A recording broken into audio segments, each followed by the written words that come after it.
¿cómo puedo ser creador de contenido? ¿Qué programa necesito?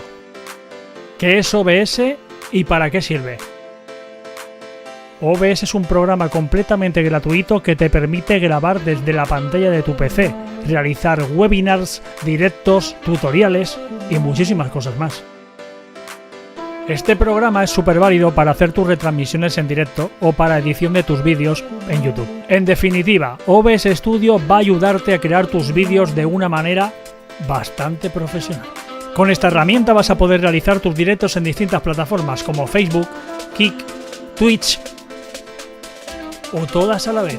Para descargar este programa es muy sencillo, nos vamos a Google y escribimos OBS Studio.